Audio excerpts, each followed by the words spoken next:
Ridden many roller coasters this year, and this is all of them ranked from worst to best.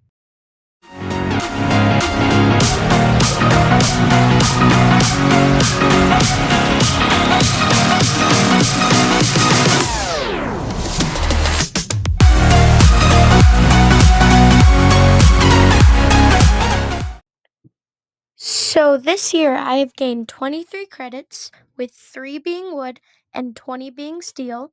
I've ridden many new manufacturers roller coasters, including B&M, RMC, and Gerstlauer. I have also been to 4 new parks this year, so let's get right into it.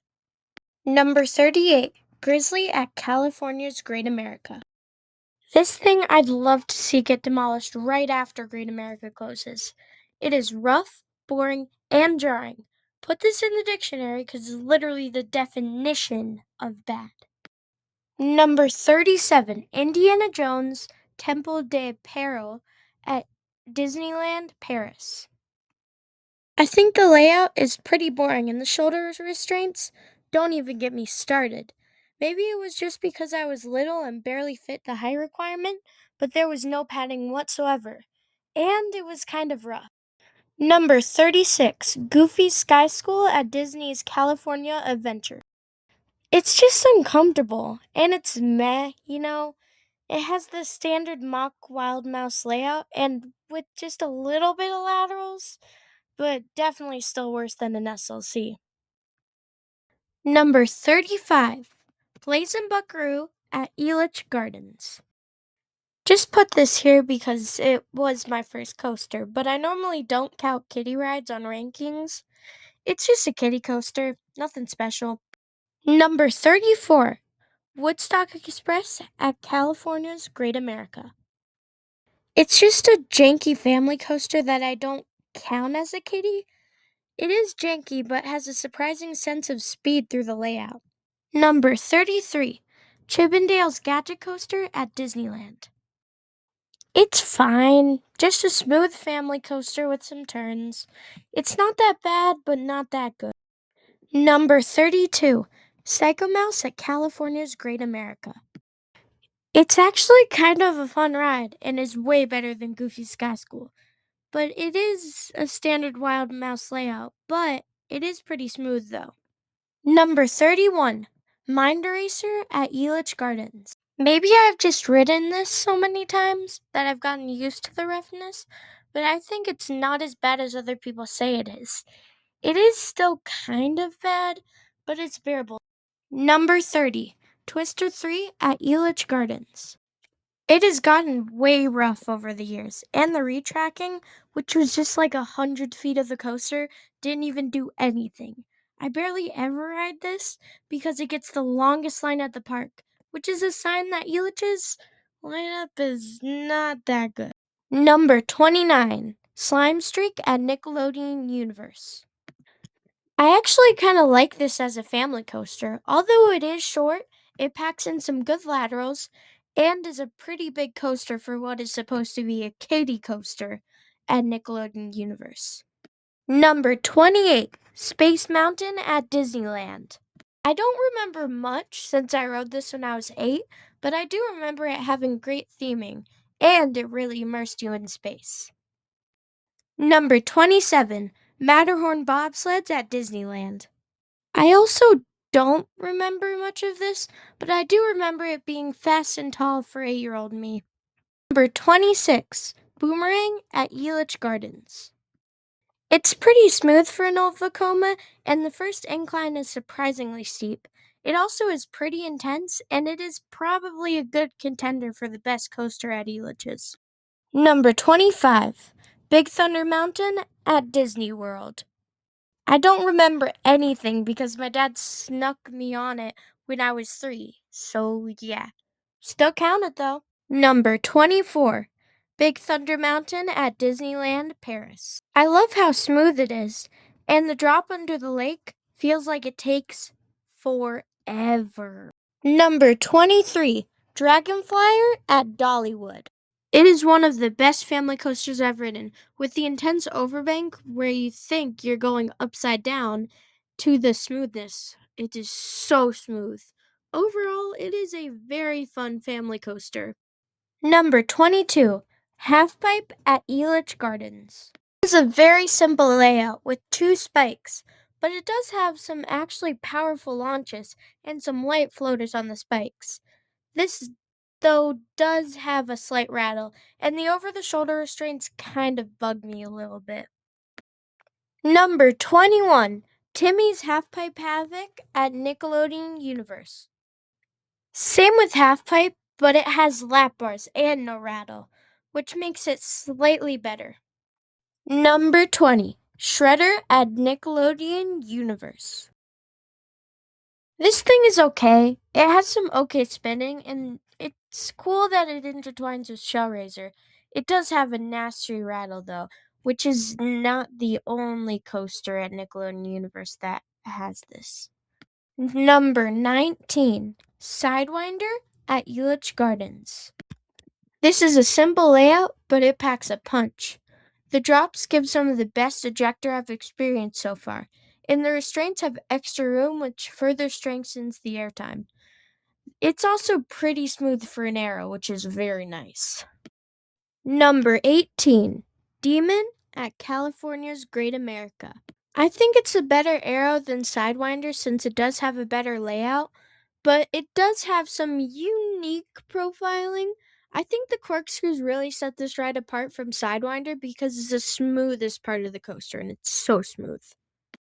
Number 17, Tennessee Tornado at Dollywood. I don't know why this ride gets so much hype. Like, it's so short and jerks you around pretty good. It still does have the best layout on an arrow that I've ridden so far. I think it's fun, but it just doesn't live up to the hype. Number 16, Thunderbolt at Peony Playland. This is an actually intense ride that I think deserves to get more hype. The launch caught me off guard because it's way more punchy than I expected. Also, at the top of the hill after the launch, you get lots of ejector, and the trains are the most comfortable trains I've been on so far. Number 15, Coaster at Peony Playland. I've heard good things going in, and don't get me wrong, I see the potential in this, but the seatbelts are so bad. They basically staple you to your seat, making sure that you don't get any airtime. But I did feel that this gave lots of airtime before the seatbelts. That's why I put it so high. Number 14, Patriot at California's Great America. This is smooth, it has some forces, but just does nothing. Like, it's just the drop, a loop, and a corkscrew. The rest is just meandering around. The reason why I put this so high is it is smooth, and I like the floorless aspect. Number 13, Fire Chaser Express at Dollywood. It's a very dynamic family coaster with good launches and some pretty good laterals. It's also pretty smooth, and the backwards section caught me off guard so much. Number 12, Sandy's Blasting Bronco at Nickelodeon Universe. I love this ride for it being so unique. It has one of the punchiest launches I've ever experienced, and the backwards launch is so powerful. I also get some airtime and laterals on the turns off of the Immelmans, but it does have a pretty bad rattle on the valleys that really takes away from the experience. Number 11, Hyperspace Mountain at Disneyland Paris. It has some good forces on the launch, but I don't remember much from the ride. The only reason I have this up here is because of the launch and some good forces on the inversions. Number 10, Incredicoaster at Disney California Adventure. I like the theme and how long it is. I also don't remember the loop being as bad as people say it is. I'm putting this up here because it's a pretty long ride. Number 9, Big Bear Mountain at Dollywood. This is the ultimate family coaster with good launches and a long duration. I also like the swooping turns and little bits of floaters scattered around the layout. I also like how open the restraints are and how the soundtrack is still stuck in my head after 11 months. Number 8, Thunderhead at Dollywood. This is one heck of a wooden coaster. It has pacing, airtime, and is glassy smooth. I don't know what they're doing with this, but it's running like it was literally made on the day I wrote it. It was so smooth. The layout is also pretty fun too, but not as fun as the other GCI on this list. Number 7, Gold Striker at California's Great America. This has the perfect wooden coaster layout. It has a great first drop, great ejector airtime, and lots of laterals. I mean, lots. This does have a pretty bad roughness problem, though, probably because they don't take care of it because the park is closing pretty soon in the near future. But this is a top tier wooden coaster and the best I've been on so far. Number 6, Wild Eagle at Dollywood. I thought this ride was good. I like the forces on the loop, zero G roll, corkscrew, and Immelman, but other than that, it just meanders around. There's a hill at the later part of the ride, but it just didn't give any forces, not even some light floater. So it has some good parts and bad parts, but overall, a pretty good coaster. Number 5, Mystery Mine at Dollywood. This is a very underrated ride, in my opinion. It has awesome theming and one great finale. At the start, I also like the vertical lift that gave you a taste of what's to come. People say it's janky, but it felt like it was smooth as butter. That might be because my home park's largest roller coaster is an SLC, but whatever. Number 4, Flight Deck at California's Great America. This is such an intense and underrated ride. I think it's miles better than Gold Striker could ever be. In fact, I think it might be better than Railblazer, but that varies every day. This is so smooth for being from the 1990s and is so intense on the loop, zero G roll, and corkscrew. I also like that super intense corkscrew. The only thing is the shortness, but I do prefer quality over quantity. Number 3, TMNT Shellraiser at Nickelodeon Universe. First of all, this is of course the world's steepest roller coaster, which has an insane first drop, but does have more than that. It has the punchiest launch I've experienced so far. It also has a super great layout with a large corkscrew, banana roll, corkscrew, dive loop, cutback stall, and an Immelman. The elephant in the room is the roughness.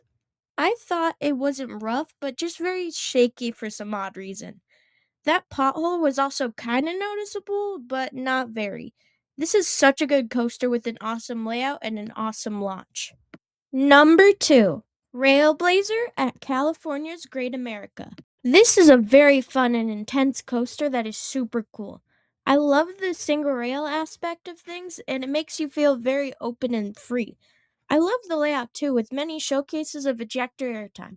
I also love the compact nature and intenseness of the layout. The only bad thing about this is the shortness and the restraints, because I kind of got my fingers stuck in the middle because of the stupid, uncomfortable straddle position, but everything else is perfect. Number 1, Lightning Rod at Dollywood. This is the first RMC I've ridden and the best coaster I've ridden so far. It has the perfect pacing, incredibly smooth, and has so much airtime. The quad down is so good, giving you incredible airtime and laterals. If you didn't have that lap bar and seatbelt, I think you'd be thrown into space on that quad down.